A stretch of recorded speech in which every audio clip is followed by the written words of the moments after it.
Perfect.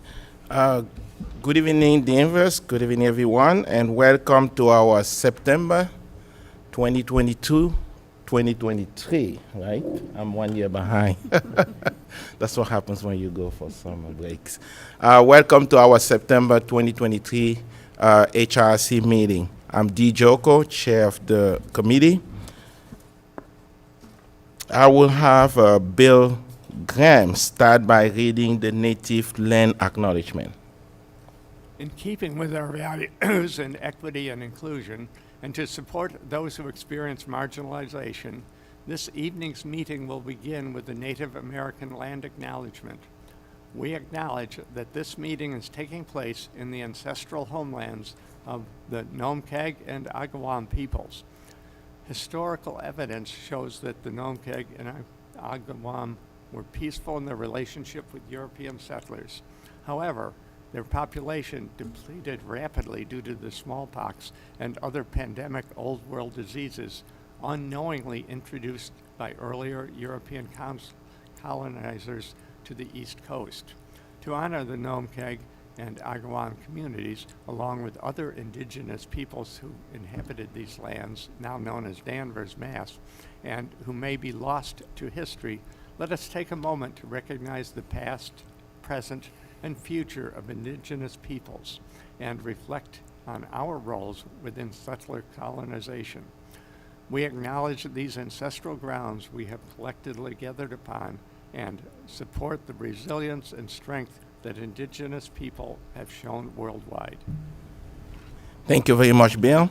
And before we move on to the third item of the agenda, let me remind ourselves and our audience of some community agreements that we had from September 29, 2022.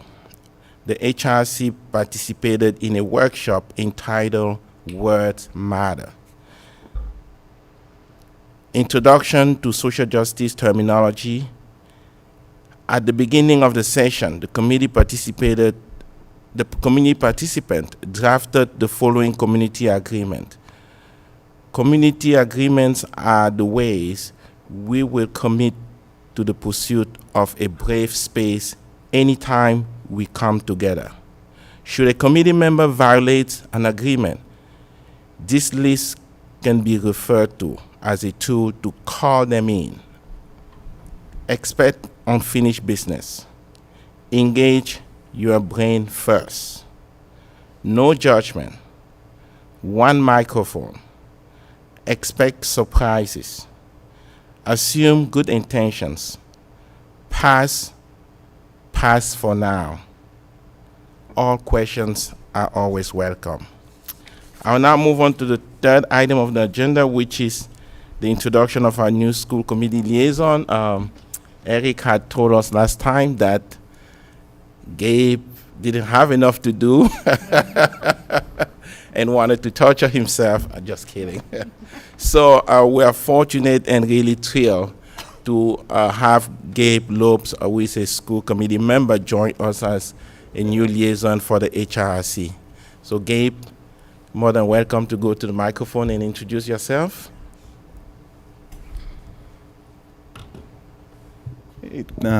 Thank you, Mr. Chair and committee. It's a real pleasure to be up here. A little bit about myself. Currently a Danvers resident, member of the school committee, just completed my first year.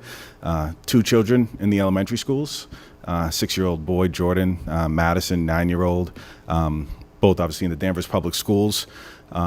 In addition to my school committee roles, I also work full-time at S&P Global. I'm global head of the technology and media division sales within that organization. I'm also a chair of the Black Organization for Leadership Development within S&P Global.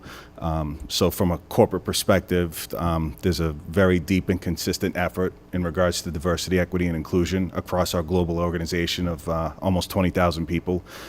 So really proud to be a participant in that and bring anything I can to the local Danvers community. I think that's everything. So it's a real pleasure. Thank you for having me here, and it's an honor to be a new member and meet new people. Thank you very much. Do we introduce ourselves to Gabe, or he knows all of us? Well, I think it would be a good idea to quickly go around the table and just introduce ourselves to Gabe. I'll start by my. It's up to you. You can stay seated, but I want everyone to introduce themselves. Sure, my name is Johan Hunter, also a Danvers resident, parent of 3 children in Danvers, and this is going into my second year on the Human Rights and Inclusion Committee. Happy to be here and share whatever knowledge I can share with the rest of the community. I don't want to follow her. I'm Donna Hopkins. I'm also a member of Danvers community. I've been doing this for a couple of years now. I'm also on I'm a library trustee and a town meeting member. I try to stay involved in the community, and I love the goals of our organization, so I'm really happy to be part of this. I'm Jorge Sanchez Salazar. I also am a Danvers resident. Had my kids go through the system, the school systems. I'm on, I think, my 4th year in this committee, and I'm just trying to help. I mean, trying to just make things a little bit better for some people. That's all. Well, I'm D. Joko. I'm also a Danvers resident, so have kids in the public schools, and I'm a town meeting member, Precinct 6. It used to be Precinct 8. But I got gerrymandered. Just kidding. So I'm town meeting member, Precinct 6. I also sit on the Board of Health. And I'm Kristen Perkins, Danvers resident, 3 kids in Danvers, town meeting member, local business owner, and work in biotech full-time. And I've been on the committee for about 3 years. Jasmine Ramon, Director of Equity and Inclusion for the town.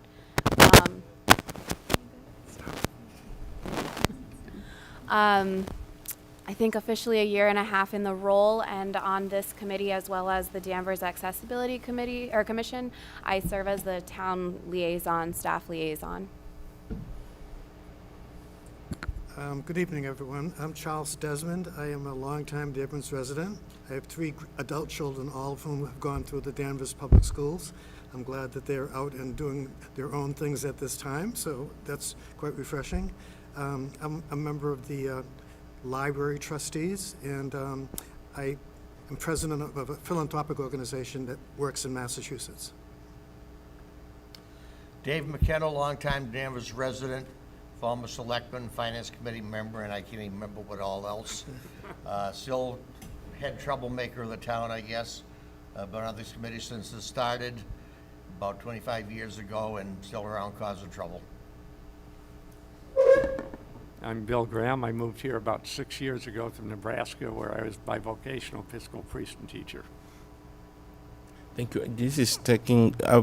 We do also have some years. Unfortunately, we didn't have enough seats because we moved here. We have.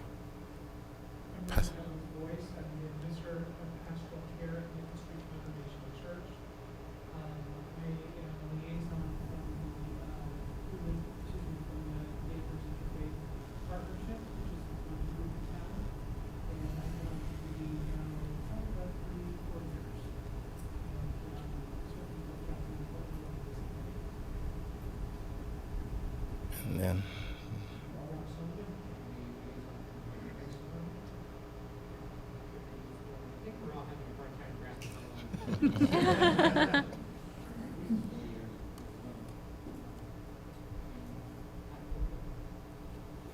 and you probably don't know Eric.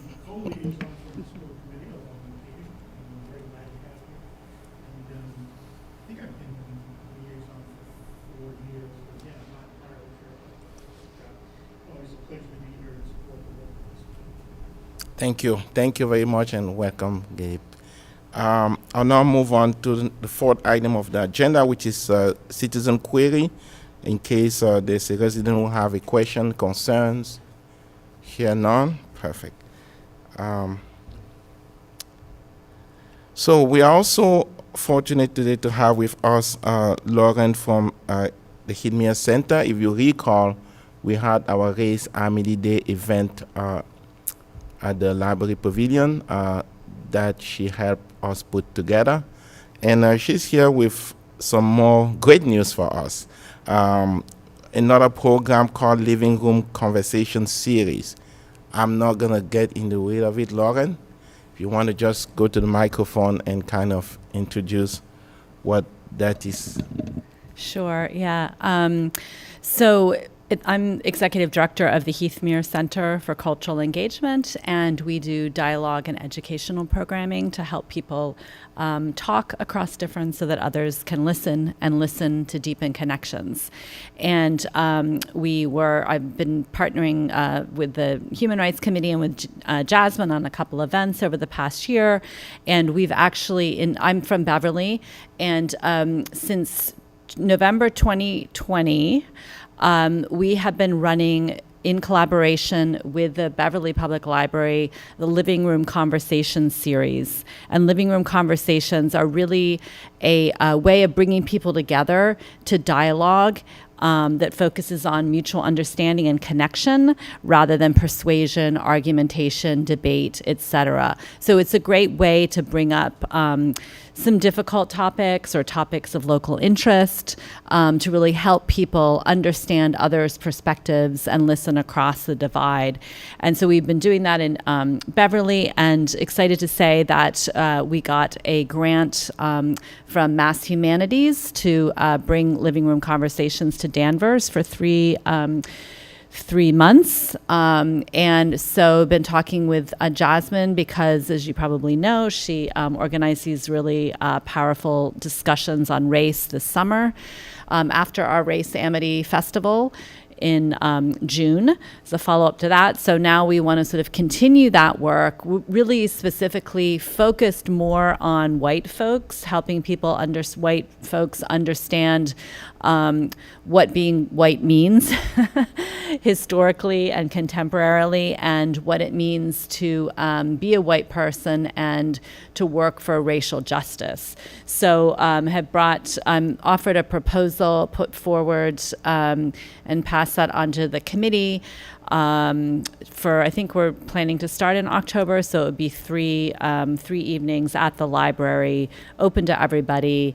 And I'm really excited about that. So I don't know if you have specific questions or.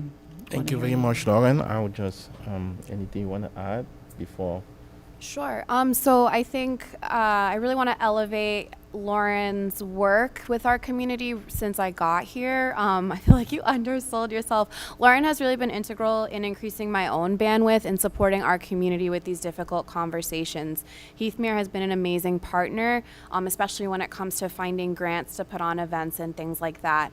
And part of the reason that I jumped on this opportunity when Lauren presented it to me is because the summer series that we did, Let's Talk About Race this summer, that again was a 6-week conversation series, informal, that we held in the library. It was like, show up as you are, here are some prompts, let's get into it. And we were fortunate that throughout the summer, we probably averaged around 18 participants per session, because at most we had around 27, at least we had around maybe 13, 14.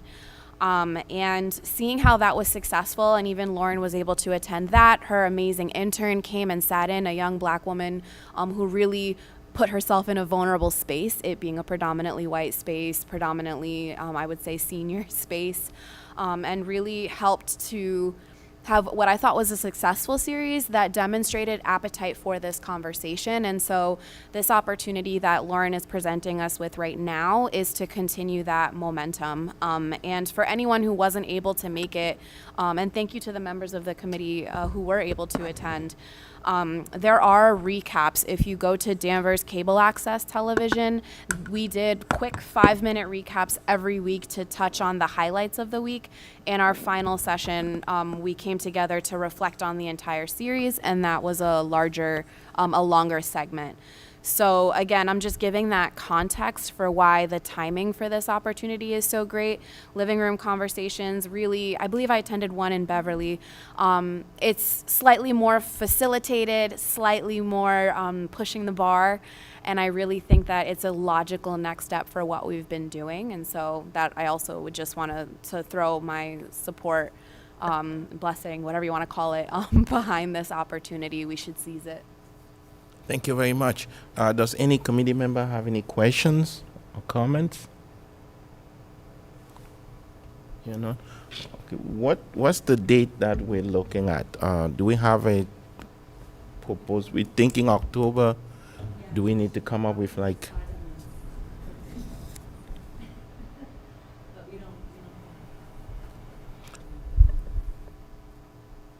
Are we thinking, can I ask a Sure. question? Are we thinking weekday or weekend? I think the weekdays is what you did this summer and it was successful, so probably want to stick with that, or?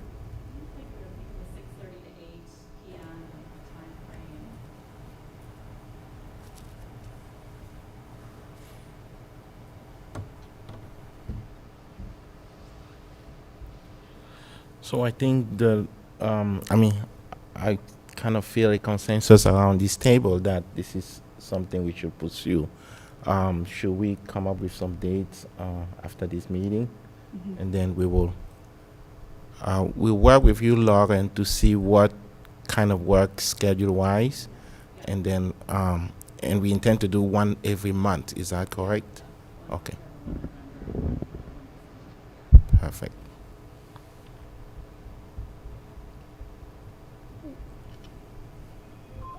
Well, thank you very much. I think this is great, and we will get back to you as far as the date, and we'll coordinate that and communicate to the rest of the committee and to the residents.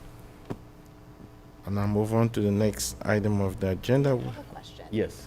I also was wondering, while we have Lauren here, we were corresponding a little bit about next year's Race Amity Day.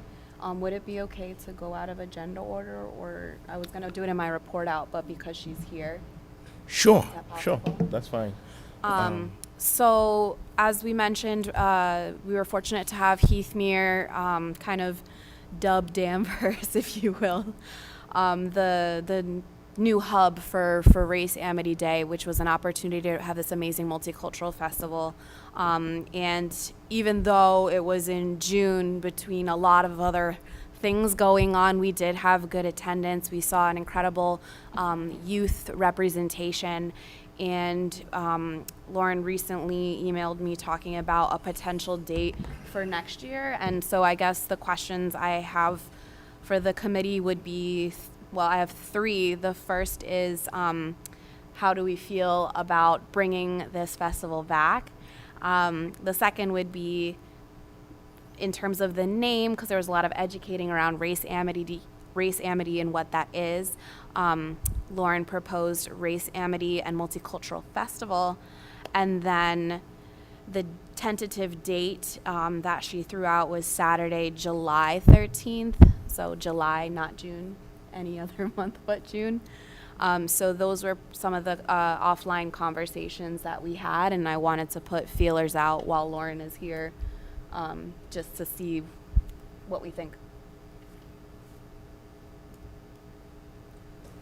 Any questions, comments? Yes, Pastor Doc. I like the idea of bringing the June and moving it up to July, since June tends to be very, very busy.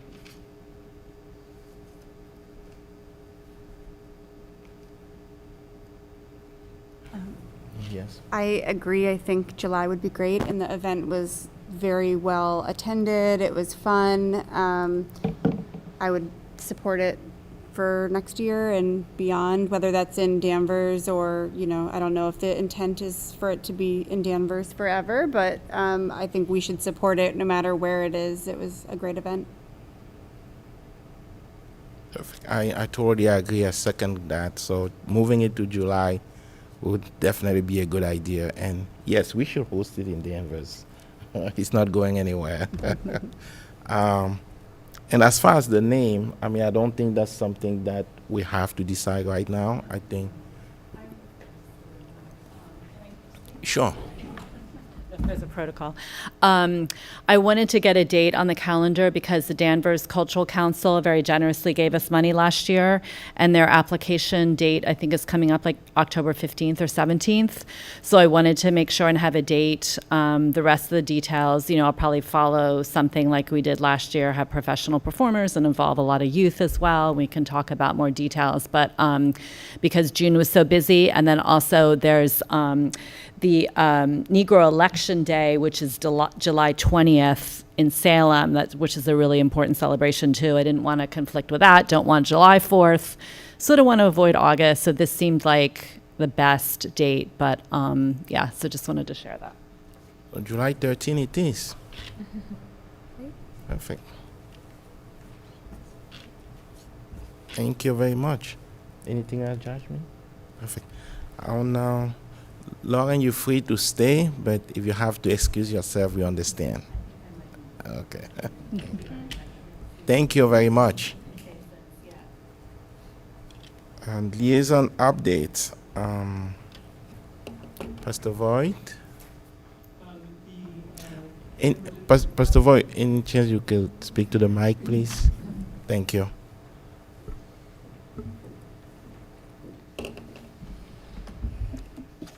The Danvers Interfaith Partnership has not met yet. Their first meeting is scheduled for October, so there is not a report from that committee. But I do want to mention to the committee that the invitation has gone out. I appreciate Jasmine and Dee forwarding that to the committee of my installation that's occurring this Sunday at 3 p.m. at Maple Street Congregational Church for my installation. And so the committee is certainly warmly invited to attend.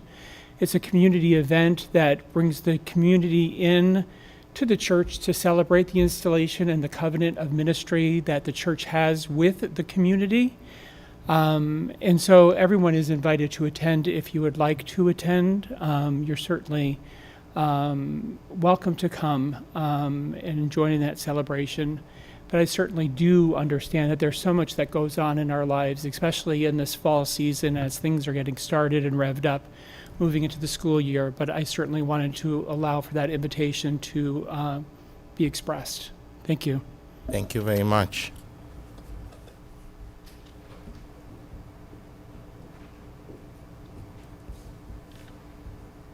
School committee.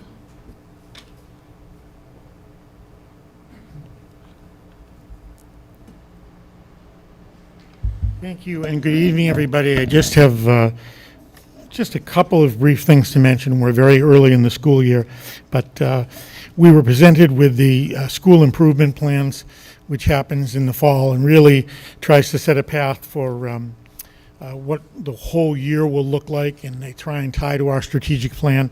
And I'm happy to say that all 7 schools at every level each had 3 goals total, and each school had at least one goal that was directly related to inclusion. So it's clear that from the standpoint of new superintendent, the administration, there's an immediate effort to say, look, this is important, we're going to continue to work on this. So that's item 1. Item 2 is that Dan Bauer was hoping to actually come to the meeting tonight, but he broke a tooth this week, and I think he's actually having it repaired now. But he is very interested in coming to the next committee meeting and introducing himself to everybody, taking questions. And so we'll make sure that we coordinate with the chair and make sure that he's coming and it's definite, and you can plan for him to be in attendance. And the third thing I would say is I hope some of you had the opportunity to see the letter that Dan sent to the entire school community about our commitment to the new recent arrivals who are now staying in Danvers in hotel rooms and entering our schools. And I thought that he expressed very perfectly that it's the intent of the public schools to do everything we can to support them educationally and socially, and do everything we can to make their time with us positive for them and a good experience. And I thought he really struck the perfect chord in what he wrote. So that's really all we have. As you say, it's kind of early in the year. So Thank you very much. Sure. Thank you, Eric. Questions? No? Just a quick question. Can I ask a Sure. quick question? Because I know it's Gabe's first meeting, I just wanted to bring back on everyone's radar something we discussed in June, which is the equity subcommittee, and just making sure that that is actionable with the new school year, and that we just have something that maybe for our next meeting, something time-bound where we can discuss, what the plan is with that. Maybe they can attend one of our meetings, talk about what those goals are, how they're implementing that. I think one of the pieces of feedback from the HRIC committee members in June was that there's not visibility into what's happening, and so I think it's a great opportunity to revisit that. Okay. And I don't know if Gabe watched that YouTube recording, so I wanted to make him aware. We can Thank you very absolutely much. do that. Sure. Yes, David? Eric, I have a question. A couple of weeks ago, we were up at the Motel 6 having a function for the young families that are being housed there. Are those kids being able to be worked into the school system? Or are they getting private tutoring there? How is the town handling that? Any students who are within the town of Danvers either come to the Danvers schools, or if for some reason they were coming from a different town, they have the right to be basically transported back to their town of origin at a cost that's split between the two towns under the McKinney-Vento Act. So any student that is right now housed in Danvers should be coming to the Danvers Public Schools. Thank you. Thank you. Anything else? Thank you all. Thank you very much. Lieutenant Rob?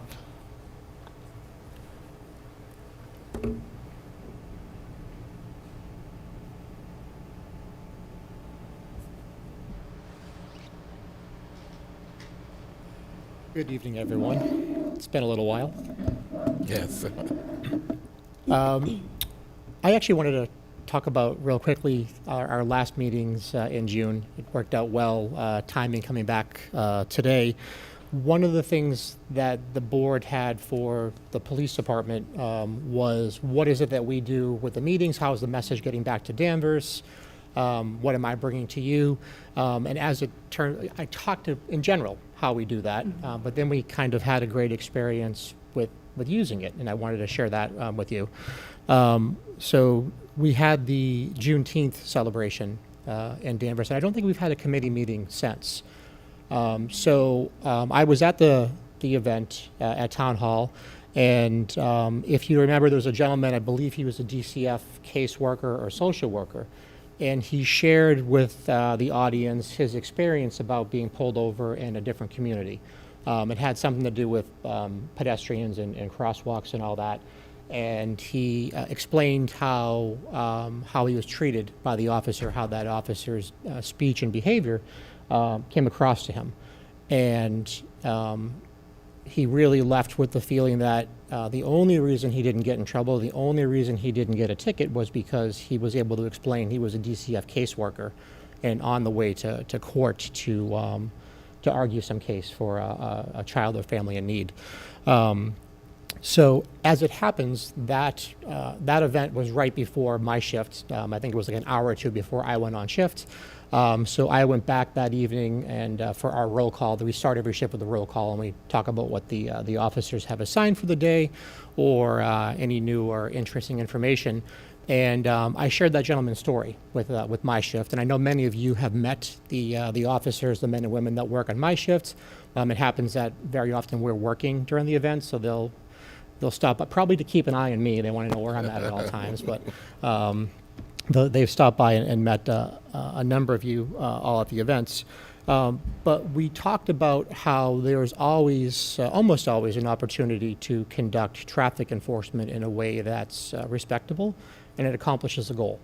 I think that gentleman was speaking about pedestrian and crosswalk safety. It's clear that wasn't the message he was left with. Not that whatever the driving behavior was unsafe and someone could have been hurt. He was left with a very different message.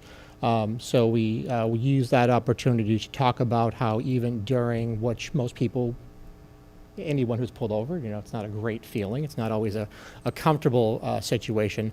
But there's a way to do it professionally. There's a way to get whatever the infraction was, educate the operator as to, you know, why they were stopped, but leave them with a feeling that that's why they were stopped, not leave them with a feeling of they are less than or they were stopped because they're other.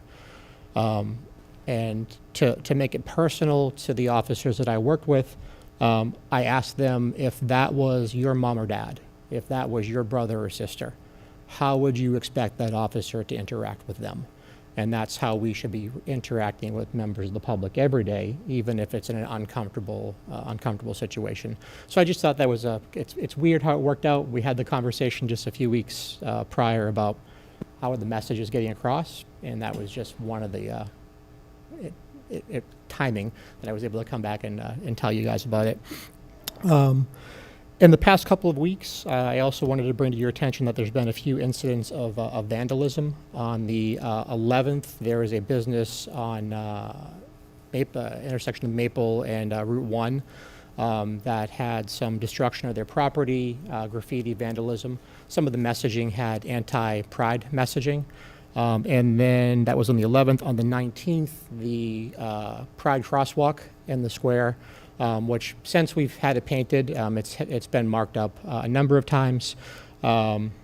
This incident is a little different in that the person doing it this time actually did cause some damage to the actual roadway. I'm not a Fast and Furious car. I don't know the terminology, but I guess when you make it stand still long enough and you spin your tires, it actually dug into the pavement and caused some damage, which will eventually, with the snow and ice and plows over the season, well, that's what starts wearing away the crosswalk. So I have a picture of it.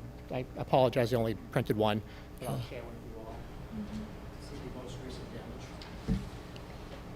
damage.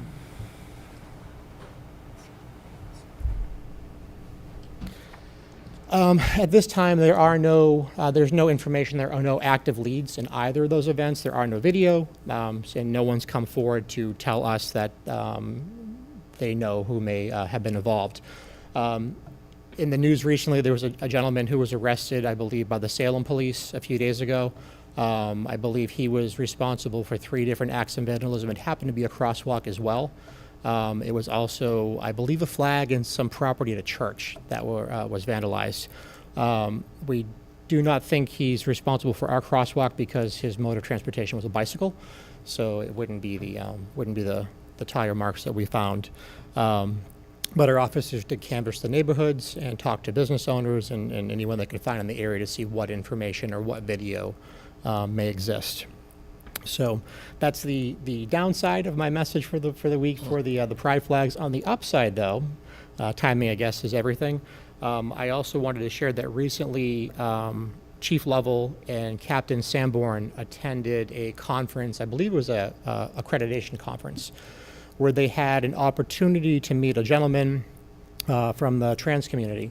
And he was explaining an experience about having gone to a police station, and while he was there, there was a pride flag, and it had the language on it that said "safe space." And he felt comforted that if whatever reason he was interacting with the police, that people there are trained and they're going to be respectful and they know how to talk to you. Recently we redid our one of our interview rooms where we use it for all sorts of purposes. We meet with, sometimes people are suspects, sometimes they're witnesses, sometimes they're victims, sometimes they're families in crisis. But Captain Sanborn got one of those, it's a pride flag that says safe space, and she placed it in the interview room. This gentleman in the conference was also specifically speaking about how that could be important in our lockup. So, we may have an interaction with somebody from the community who they're under arrest. And the message that was brought to the attendees of the conference was just seeing that in a booking room. That's already an uncomfortable position for anybody to be in. But if there's one less thing you have to worry about, again, you'll be spoken to respectfully. You'll be put in the appropriate holding area. that might make that uncomfortable situation a little more easy for the person. So we are placing those in our booking room as well as in our front lobby. So no matter which way they come into the building or how they interact with us, that's hopefully a message that they will see, and it'll be one less thing they have to worry about. That's all I have. Thank you very much. Thank you, Lieutenant Rob. Any questions, comments? Yeah, no? Thank you. Thank you very much. Rob, you need this back? Sure. And I move on to the 7th item of the agenda, which is DEI report. Jasmine? Thank you. Bear with me because there's a lot of random things here. Just a reminder that this segment, unfortunate, thank you to our chair, is just dedicated to me updating you all on things coming from the town, and then also, I guess, my 2 cents, my DEI 2 cents, anytime I can drop some bits of education in there. So that's like the purpose of my report out. I wanted to update you all on that. I've been fortunate over the summer to assemble 2 teams in the community on the employee side of things to increase my bandwidth in my role and also the DEI work being done in our community. And so what that looks like, I recently was able to create a group calling themselves the Equity in Action Committee in the library. And this is a group of library employees who are also volunteering their time to help me think about what DEI initiatives need to be addressed in the library sphere. And I've been really fortunate with Noelle's leadership to be able to coordinate that with staff, find interested people, and all of that. I'm also, from the town hall side of things, recently assembled the IDEA team. This is actually, it's I guess a reformation of this, but IDEA meaning inclusion, diversity, equity, and access. And similarly, this is a group of volunteers, of town employees who want to lend their time as well to further initiatives and just help give me a broader scope of what's going on in the community. So I'm just sharing that to say, like, it's spreading in a positive way, and they're again talking about that appetite and momentum to really focus on this work. It's exciting to see people stepping up from different departments and different walks of life to do this. I also wanted to elevate that the library on Tuesday, September 26th, so coming up shortly, they're doing a rainbow party, and Jillian, if I miss anything, let me know, because we have our library outreach coordinator here with us. But basically, it is a day full of amazing Pride events, starting with rainbow story time for young kids. There's a rainbow dance party with DJ Maxine Harrison happening in the evening. They're bringing back makeup class with Ms. Diamond Wigfall, our resident drag queen, and they're showing a movie, Victor Victoria, and rainbow crafts for all ages. So basically, starting in the morning and carrying on in the evening, there's pretty much different Pride activities for all ages. And it looks like it's going to be a really good time. And we are trying to spread the word about that, especially because there was a lot of interest in the makeup in particular over the summer. So they heard the community say that there's interest, and so they're bringing it back. So I wanted to elevate that. The other thing I have on here, so Johan's going to talk shortly about the banner for our upcoming event. But in Town Hall, we have what they call Banner Day on October 20th. And essentially, this is the opportunity for the different commissions, committees, boards to put in for what weeks that they might want for events for banners. We definitely kind of stumbled our way through the process this time around, and I'm grateful for Johan's leadership with that. And in fact, we got some compliments on the vendor that we used. They said it kind of stood out from the other banners around town, just saying. And so I just wanted to put that out to the committee as something to think about. 3 events that come to mind that could potentially use banners, though by no means do we need to have them. Celebración, which is the one that we have. MLK, because that is every year. And even Juneteenth, which is even better because that day stays the same every year. Again, this is just another mode of promotions, so you've been getting by without it, but if you wanted it, Based on the recent cost of what we went through, I would say the range is likely, I was kind of ballparking from like 1,200 to 1,500. This sounds like a lot only because it would be the first time for these other banners, and there's an added cost like around $600 for the steel hooks and like the other string ups. But the banner itself is typically around like 750 if it's not a rush order.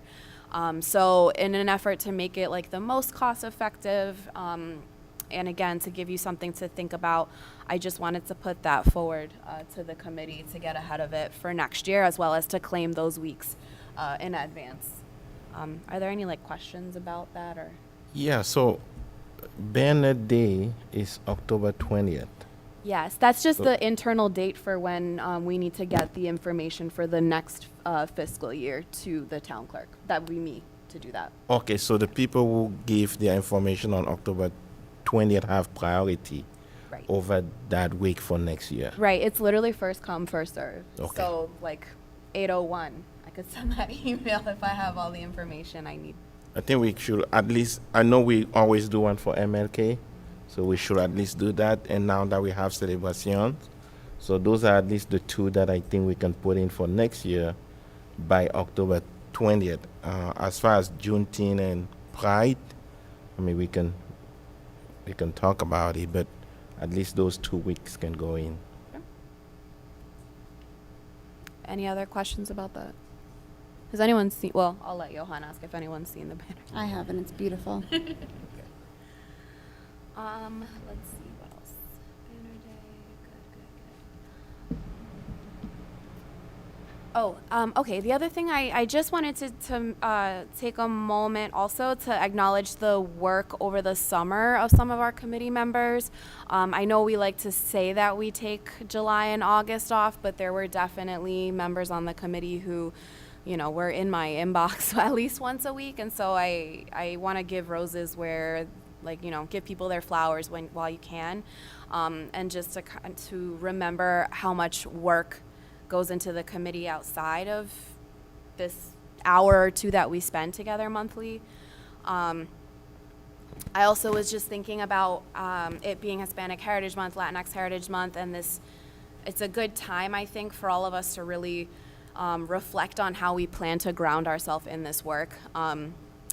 I was fortunate to spend this past weekend celebrating the life of my abuela, my grandma, and that kind of got me in this space of reflecting over advocacy.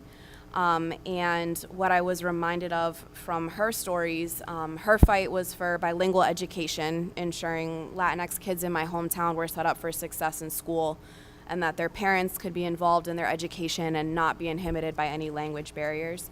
And so, like, it's appropriate, Latinx Heritage Month, this Puerto Rican woman who came to New York at 8 years old, I was reminded that she used to say, si quiere, se puede, so if you want to, you can.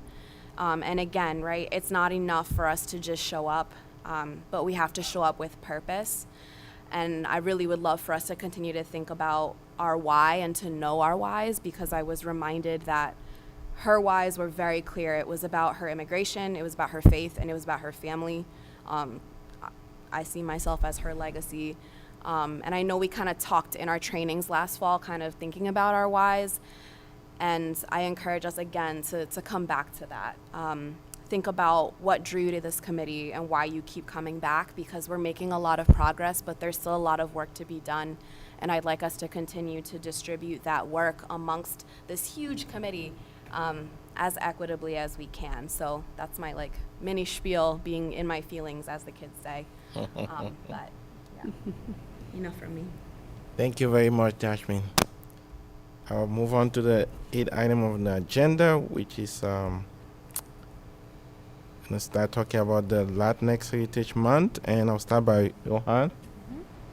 Yes, so we put a lot of time and effort into getting the banner going. We had a small local company do the designs and all of that, and they were actually able to expedite the process for us because we had some time constraints. And they were very diligent with that, so we thank them for that.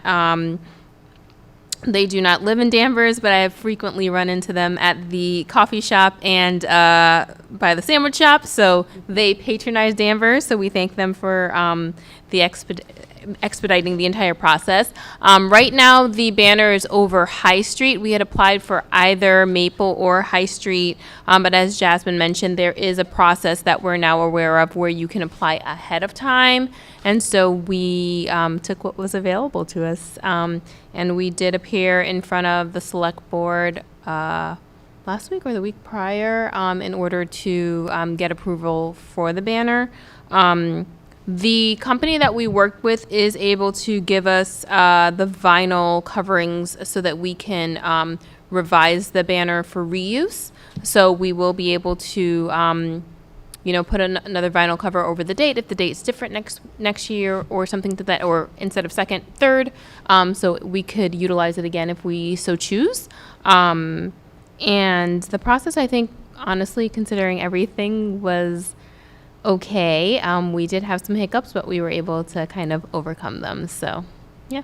And looking forward to, working again in the same process for future events, like was mentioned, possibly MLK and stuff like that. So we're looking forward to it. Perfect. Thank you very much. Mm-hmm. And I know you've been working with Jorge, Kristen, and subcommittee members to get this event going. Any update, Jorge? Yeah, we are ready to rock and roll on Saturday. Unfortunately, it's going to be raining, so it's going to be in the high school atrium. But I think we had our last meeting this morning, and I think we're ready to go. I just wanted to shout out to everyone, Johan spearheading the banner, Kristen spearheading the money, basically. We did quite well. We were all very happy with that. Jillian Parsons helped us with the food, lining up the food for this event. Valerie Santiago from the DCF helped us with the food also. She lined up our DJ. Let's see, who am I? Mary Werthers is, running behind the scenes, getting everything in order. Obviously, Jasmine. She's our touchstone. Everybody's asking her questions. So everybody did, like Jasmine was saying, there's a lot of work that was done. And I think it's going to be a good time. So it's Saturday, the 23rd of September. It will be at the Danvers High School in the atrium from 11 a.m. till 2 p.m. There will be food, there'll be crafts, there'll be music. So just come and get your Latin on. And it's free. And it's free. Free. Awesome. Well, everywhere there's food, you can come in. Yeah. I'll be there. Any questions, comments? No? Okay. I can't thank the subcommittee enough for all the work. And yeah, if you need some money, you should talk to Kristen. She's good with fundraiser. Yeah, thank you so much for doing all that during the summer where we were not meeting. I'm sure it'll be an exciting event. So, thank you. Shilpa is not here, but So I'm happy to read her Sure, statement that she sure. prepared. So Shilpa prepared an update that was with the agenda that Dee sent out. So I can just read that verbatim, and then we can open it up for discussion. So this is an update on the, I just bit my tongue, on the Raise the Age campaign. The Citizens for Juvenile Justice, CFJJ, is a nonprofit organization that aims to improve outcomes for young people who are at risk of or with legal system involvement through policy advocacy. The Deputy Director of CFJJ, Sana Fadal, made a presentation on the Raise the Age campaign to the Massachusetts Human Rights Coalition on June 9th. Dee and I were both present at this meeting and expressed an interest on behalf of the Danvers HRIC in support of this campaign. On July 31st, Jasmine, Dee, Kristen, and I had a Zoom call with Sana to talk about the Raise the Age legislation to end the automatic prosecution of 18 to 20-year-old adolescents as adults. This legislation will gradually raise the age of juvenile jurisdiction to include 18 to 20-year-olds. The bill proposes a 5-year implementation period to allow the various agencies to adjust the programming and staffing to accommodate this newer population.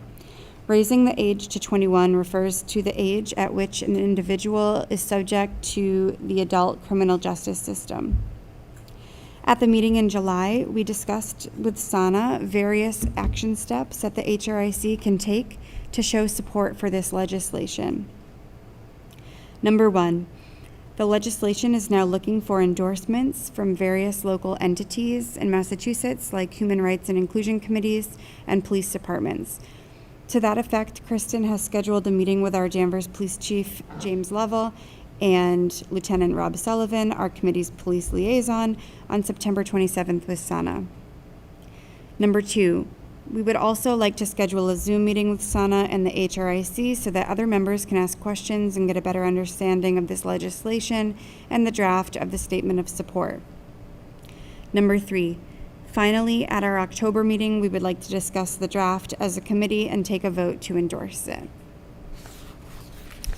So included with the agenda was the endorsement, the statement of support. So everyone can take a look at that. And then as stated, we're hopeful that next steps will include a discussion with SANA, and then in October we can discuss and vote on the draft. And I think all that was included with the agenda as an attachment. Any questions, comments?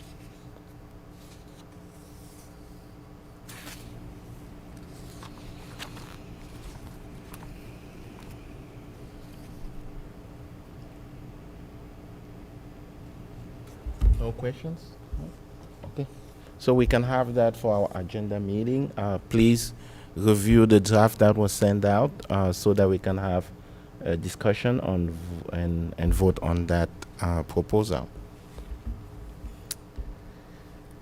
Okay, now the next 11 item on the agenda will be programming for the emergency assistance families. Kristen. Sure. So as previously mentioned, there are several families that have joined Danvers, and from the latest information that we received from the town, there are 66 families that are now in Danvers. We were made aware of them joining our community in August, maybe. I forget, what was it, August? It was leading up to the new school year. And a group of us, along with other leaders in town, began meeting to figure out how we as a committee as well as a community can support these individuals. We want them to feel welcome. It's a lot to join a new community, especially considering the circumstances that they're joining us, and it's important to us that they feel welcome. The first event that we put on, that we sent an email about a couple of weeks ago, was an ice cream social to celebrate the first week of school. So that was held on September 8th, and it was held at the place where they're all staying. And so several committee members, including Dave, Paul, Donna, and Pastor Douglas, all joined Dee and myself. And we had ice cream, popcorn, music. The kids played some games. It was a very nice event for the first hour, until I had my first experience in Danvers of being in a tornado. If no one knew, there was a tornado in Danvers. And it touched down right at the event, and everything swirled, and it was pretty scary for a moment. So everyone took shelter. It was intended to be a 2-hour event, but it did end after that first hour. But it was very successful, very well attended. It was just the start of something that I think this committee is going to be really proud to support. Dee and I did have an opportunity to meet with the leader of the service provider that is overseeing this site. And she was a wealth of information on how we as a committee could support these new members of our community. And so there were really 3 of the top priorities identified as needs.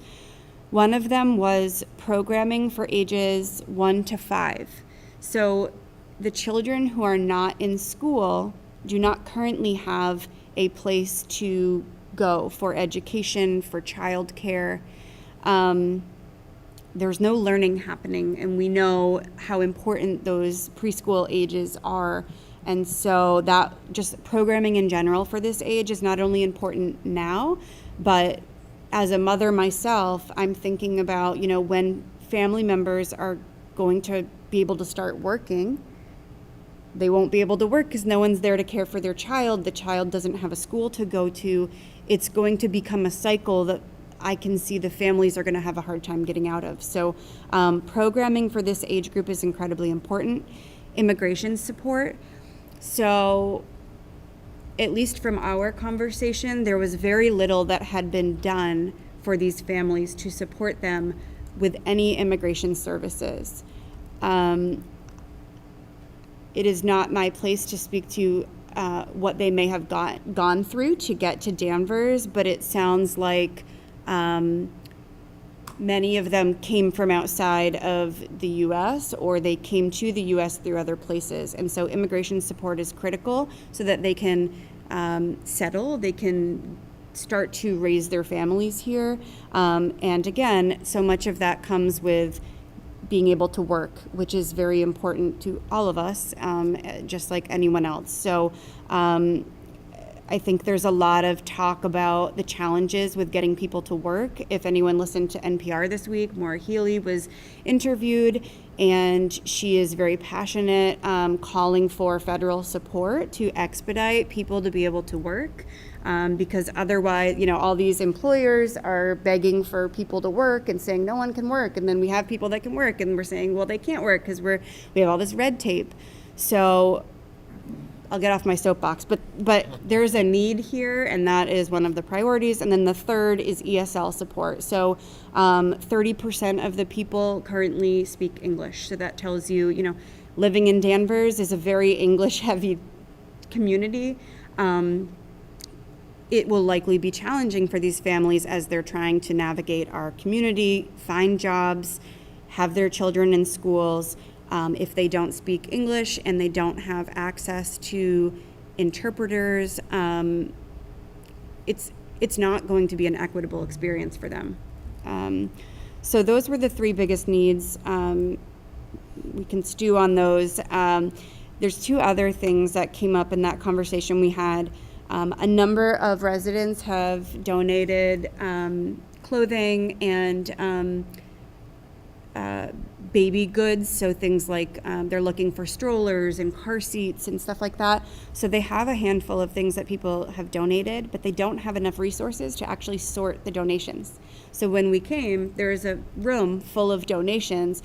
Many of them are closed with tags on them. They're high quality things, but they're not distributed to the families yet because they're so under-resourced with the case services they provide. That is obviously the priority, that they don't have anyone that has the time to go sort donations. So we had some ideas. One of them was, to rally people to help get some donations sorted. In parallel, if we had a few people that could then work with maybe some of the people who are living on site who would like to also support those efforts, it could be a joint effort. So that as donations continue to come in, ideally, maybe there are some systems set up where we're not waiting on volunteers to jump in, but that it's a self-sustaining process, ideally. So if anyone is interested in getting involved with donation sorting or helping with that process, it's definitely a high need. The third thing is, as the winter is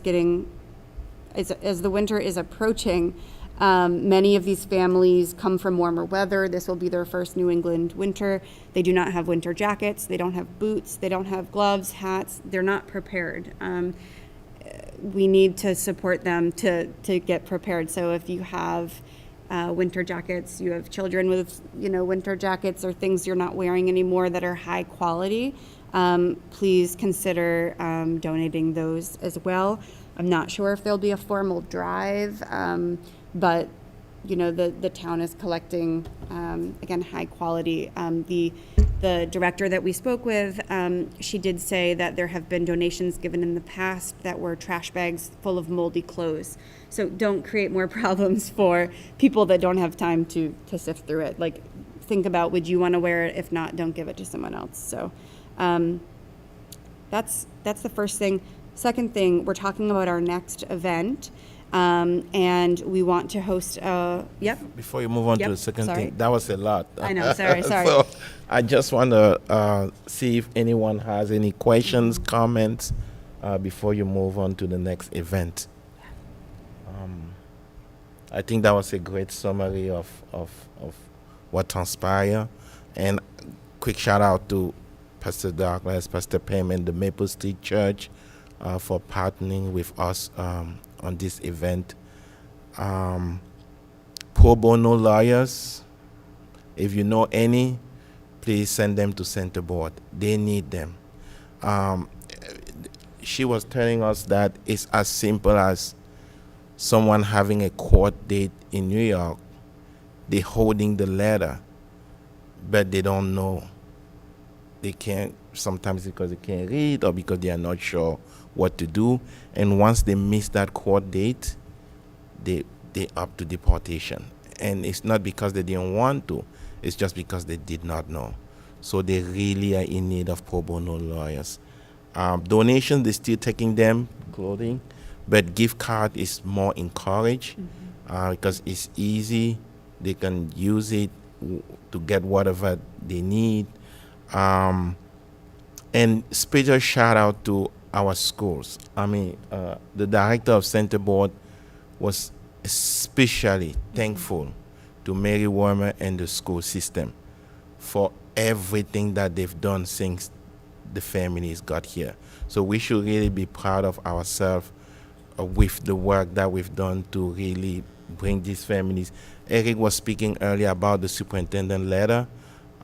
They did feel like the school was doing a lot to really accommodate them and making sure these kids who are of school age are well taken care of. And they also gave a big shout out to the chief and the police for their presence and their support, and the fact that they were there to really show these families that if there's anything, we're here to support you. So I just wanted to point that out as well. And you can move on with the, yes. I had a question. Are there any other agencies supporting, I know, human rights and inclusion, but are there any other like town agencies supporting, I mean, obviously the school district, but I'm just, as you were talking about how the clothes can be sorted and like a method for distribution, I was just wondering, who else are we galvanizing in those efforts? Honestly, Town Hall has been great, and the senior center, Pam Parkinson at the senior center have been doing a lot with, helping and bringing things over, bringing the food to food pantry is also being mobilized. They bring foods there weekly, and I think they have one day a week where they serve like hot meal. I think it's on Sundays. So there are different agencies and town people helping out. Center Board is the state agency that's handling everything. But then they are very limited in their ability to help all these families. That's why our committee and senior center, like I said, food to food pantry, and anybody, Maple Street Church, anyone who is willing and able to help, we still have to go to Center Board for two reasons. Number one, so that the process is streamlined, but number two, so we don't have duplicate services. So anyone who has anything that they can do to help, you reach out to Center Board and they will direct you into the right direction. Okay, thank you. Can I lend context to that? Yes. So just a couple other important things to note is that I believe we're still under a state of emergency declared by Governor Healy because of all of these families that have come in because Massachusetts is a right to shelter state, and I'm pretty sure it's the only state. Even though there are a lot of surrounding communities to Danvers that do have some infrastructure for immigrants to come in, thinking like Lynn and Salem, even those systems are currently overburdened. The National Guard had been deployed because of the state of emergency, but they are prioritizing communities that are not already working with providers. We are so incredibly fortunate to have Center Board. As they mentioned Agnes a couple times, she's incredible. But Center Board doesn't typically function like outside of the Lynn community.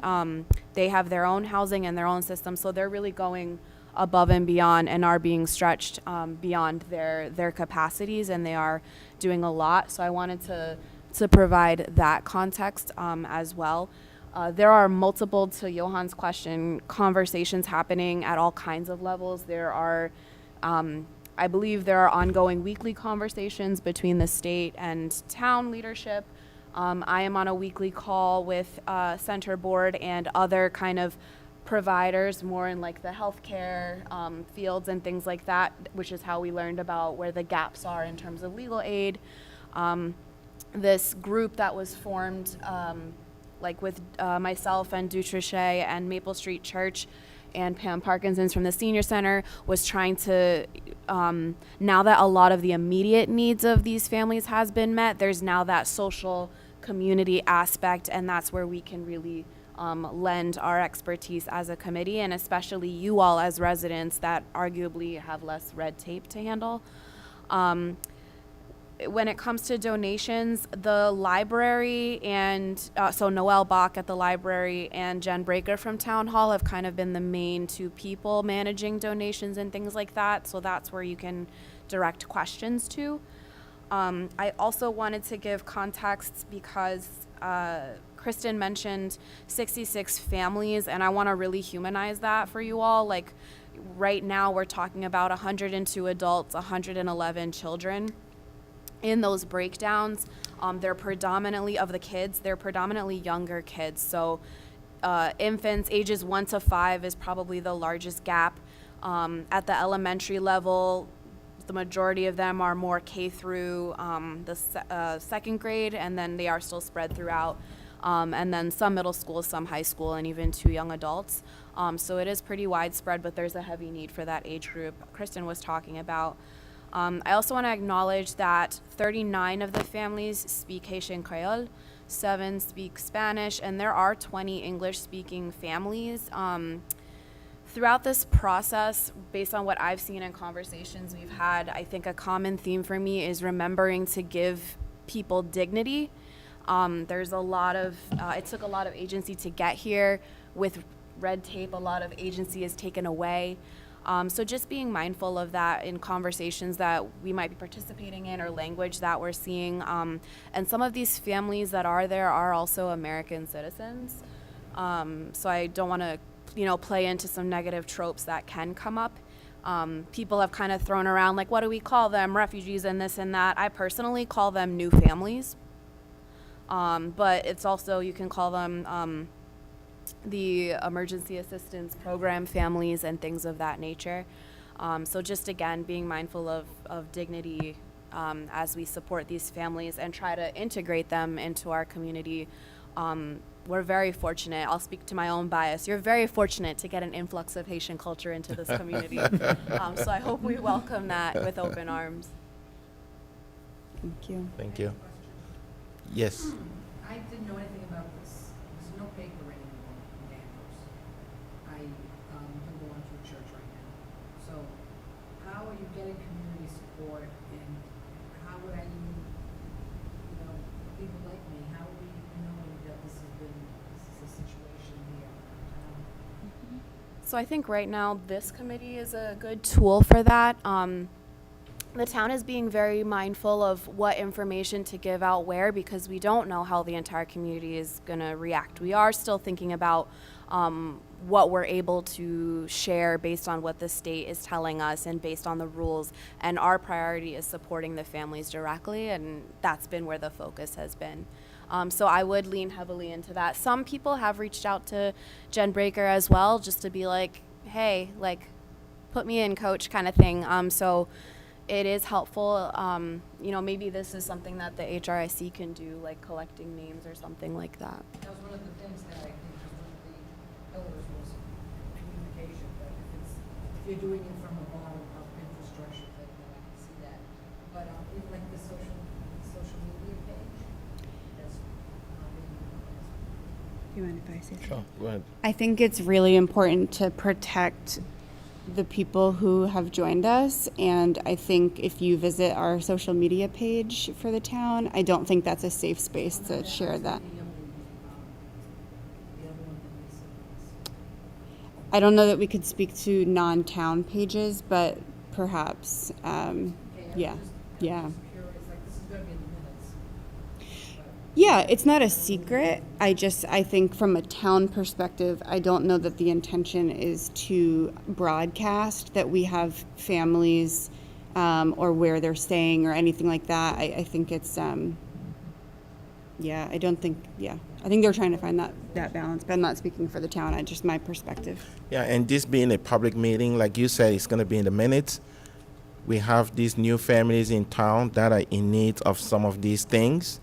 If you are listening and able to help, please reach out to Jen Breaker at Town Hall or Jasmine or Agnes or Center Board. There's plenty of help that they need.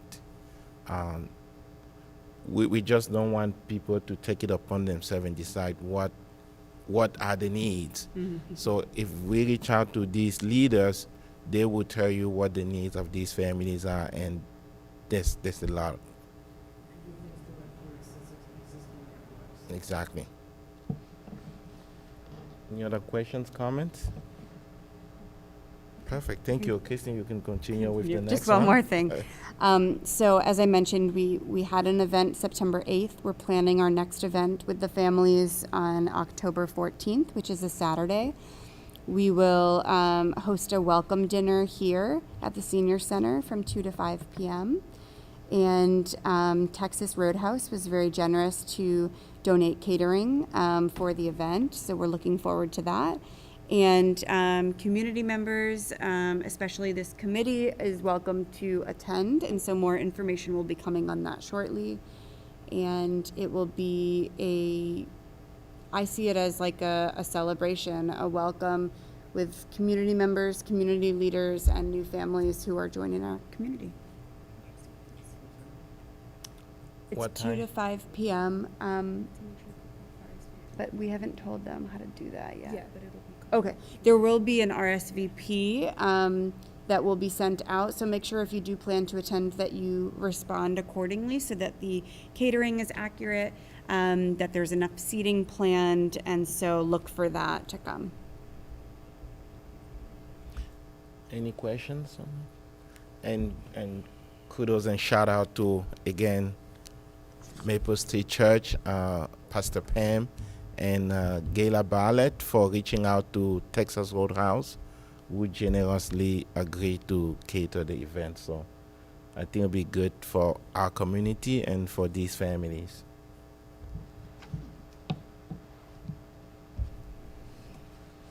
That's it? That's it. Perfect. Next item on the agenda is going to be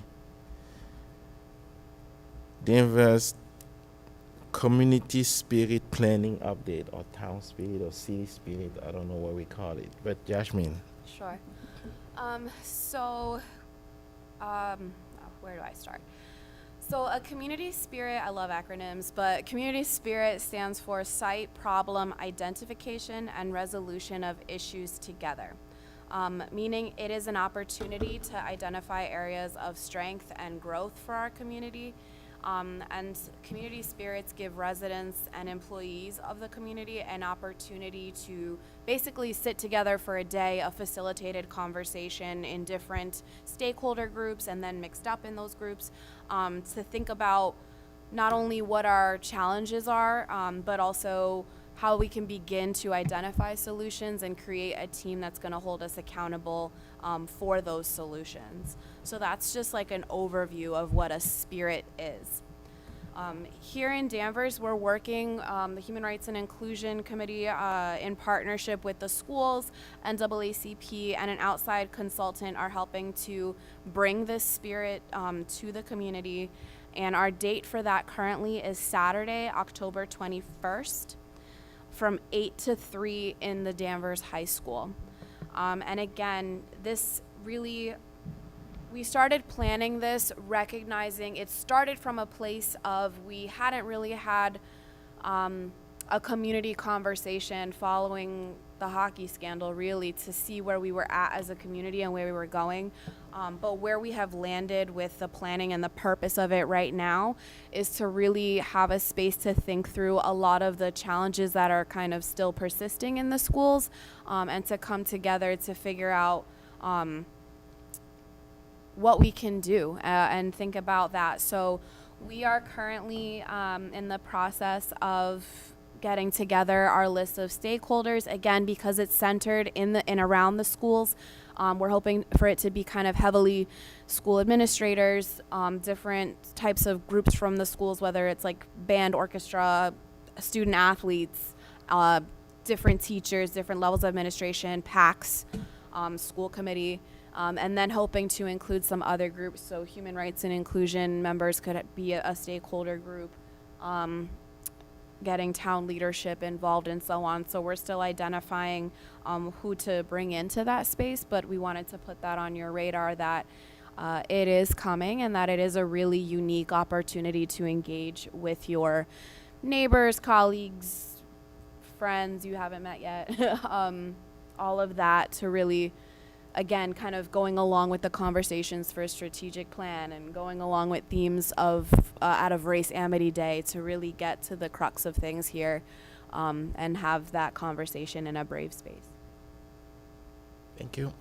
And lunch would be served and childcare can be provided if people register for that. Perfect. Questions? Comments? Yes. Could you repeat the time, please? Saturday, October 21st from 8 to 3, so it is a long day, but we knew if we split it up, you're going to lose people, and the whole time, date, place was a long conversation. And the idea, just to piggyback on what Jasmine said, is not just to have a one and done event. Yes, it'll be this one event, but we're hoping to come out of it with some community agreements that we will actually pursue in the next couple of years as a community. And because it's very easy to point out, oh, this is not done right, but when the question becomes, how can we do it right, then we get crickets. So we want to give ourselves the opportunity to really have those solutions on the table and work toward them ourselves, for a better Danvers. And to be very clear, because I'm all about the tangible, it's like the spirit planning team at the end of that day helps to identify members who attended the day to sit on a committee to then outline like what the next steps are and to continue to revisit them. So kind of similar to the welcoming committee working group where they came out with like a whole report and so on. This would be along those same lines.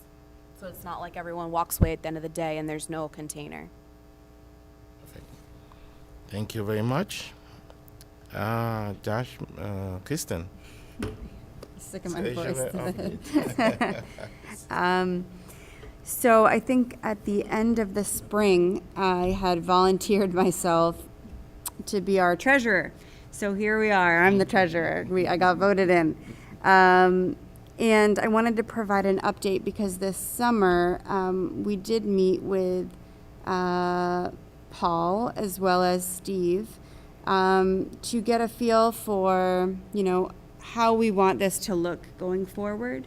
We are a group of volunteers that are not scoped to be fundraisers primarily. And so it's kind of two-tier. One, how do we actually... I'm learning how to organize the money of this group because we, as a reminder, use the Friends account. So I'm trying to figure out, the 501c3 part of that. That's not my area of expertise. But also long-term, how are we going to think strategically about having an annual budget? That's really how this has come up. Paul has been a broken record about, we need an annual budget, and we all agree with it. So now we have to actually just do it. And that's what we're doing. So we put together the information over the last few years of running our main events that cost money. So those are MLK, Pride, Juneteenth, and now Celebration. And for those four, we put together an average budget of $10,000 that it takes to run the events. Some events are more or less, but that was just kind of a middle ground. And we do run other events as a group, but oftentimes those don't cost money, or the cost is very low due to partnering with other town organizations. So the events of $10,000 combined with an average $1,000 to $2,000 scholarship that we give every year puts us at an annual budget of around $12,000 from what I've estimated. So now we have to figure out where we come up with that money. So we now have a line item as a town of about $2,500, but that's not enough to run. That's about one of our events, and we can't use that money for our scholarship. So we're still kind of in the spot where we need to have some sort of fundraising effort, but how can we do it in a way that we're not doing it event by event? So we go to Eastern Bank 4 times a year because we don't strategically plan out the events and go to them once a year for all the events. So that's the kind of stuff that I'm trying to streamline. With our upcoming event for Celebration, I made some good connections with Boston Bridges. They're an organization that helped to fund the Hue event, if you remember from last summer. And they were very generous with their quick turnaround time to provide us funding, and they provided significant funding for our event this weekend. And they explained to me the process, and they have an annual amount that is set aside for each town in the community, and it is first come, first serve. And so if we get our act together and we put the request in every year, we can receive up to $5,000 a year from them. Wow. And so for this event for this weekend, we got approved for $3,600. So there is still an unused portion for Danvers. Anyone listening, don't act quicker than me. But there is still an unused amount. So I did ask them, we have MLK coming up. Does it have to be for an event that is run in 2023, or can it be, since planning starts soon, can it be earmarked? I think it really has to be for an event in 2023. So something to just think about going forward. I'd like to not only, try to get in on that as early as we can, but ask for the full amount wherever we can with them. The other opportunity is the Cultural Council. So I connected with Mary Beth Very, and she explained to me how that process works. They are smaller grants, usually anywhere from $250 to $750. But if you are running events that serve communities outside of Danvers, you can apply for grants outside of Danvers. So for the Celebration event, it is for Danvers, but also anyone. It's open to the community. So I applied to Danvers, Salem, Beverly, Middleton, and Peabody, all for $500. So I don't know if we'll get it, but that process is an annual process that, like Lauren was saying, starts September 1st, ends in mid-October. In Q1 of the following year, they release the awards, and so we'll know in a few months if we got any of them. So it's a retroactive process. Obviously, we won't have the money from them for the event this weekend if we were to be awarded it, but we can pay ourselves back in the account and work that all out. So that's another kind of grant opportunity that as a committee we need to have on our radar each year. And then a few other sponsorships we got for the event this weekend are a couple of banks and other groups like the Rotary, Kiwanis actually, that has funded things through us before, but we haven't consistently gone to them. So for example, Eastern Bank looked us up through their system, and they were consistently giving us a good chunk of money for MLK every year, but I think around COVID times, we kind of fell off their radar. So if we can just consistently get back on everyone's funding list, and so every year we give them the events that we're doing, we get the full amount that we can try, I think this will be less of a burden. And then we did have a conversation with Steve, as I noted, about, really wanting to feel supported from the town.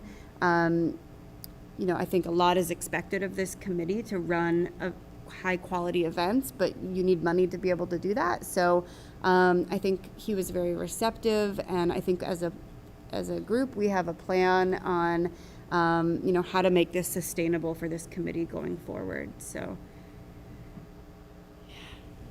Thank you. I was following you clearly. I'm wondering about that first chunk of money you were talking about where 36 came out and there was a remaining balance that was left. Possibly, if we go around the holidays about planning an event for our new families, if we started planning that and put your request for that remaining funds to be put towards that type of event, maybe we can start planning that and utilize those funds for that. it's a good idea. The events is I've read so many things about different places, but I think it has to be, so the way that funding works, it's for specific activities, and it has to be linked to something that is cultural enrichment.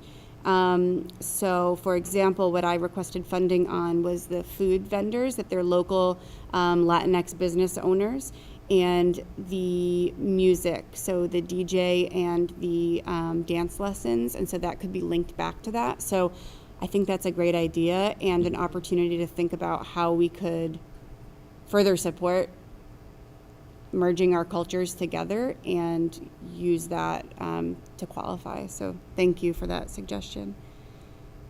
Kristen, it sounds like all of these different organizations are on differing fiscal calendars, which is going to make this very difficult to keep track of. I am a spreadsheet queen, so I can do it. But It's going to be very important knowing yes. when their deadlines are. That's right. And when you have to have your applications in. Yep. Yep. Any other questions? Comments? Yes.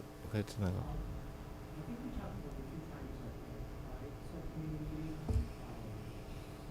the possibility of having a benefit attached to Friends House.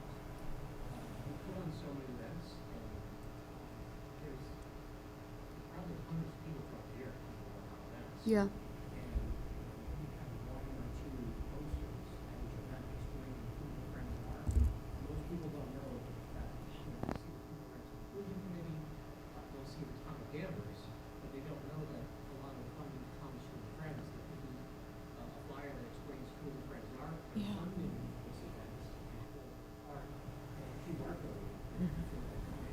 Yeah, that's a great idea. Awesome. I can easily set that up, but I don't have the information. So I'll work with you to get the information so that I have that. Yeah. Oh, thank you so much, Kristen. Thank you. I told you guys she was the money person, so. Making it rain. Yeah. She made it rain. Yeah, she did. So thank you. Any new business? I have one thing. I'm Okay. sorry. I'm sorry, everyone. I'll never talk again.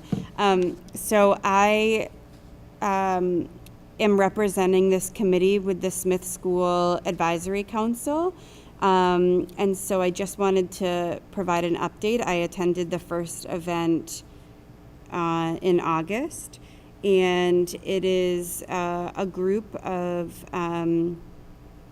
well, it's Violetta Powers, the principal of Smith School, one of the kindergarten teachers, one of the grade 4 teachers, and who is the assistant to the principal, a music teacher, 2 parents, and then myself as the community representative. And so we spent time going through the school improvement plan, and it was my first introduction to any of this. And so now that I have a kindergartner, it's kind of nice to know what happens.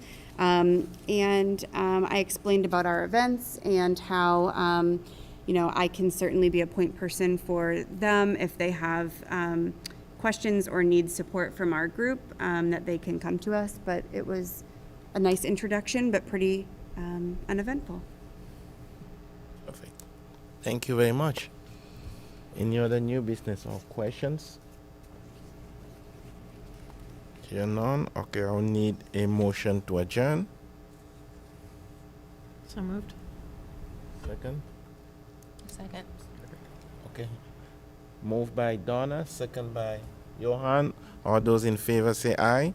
Aye. Opposed? None. The motion carries. Thank you very much. Good night, Danvers.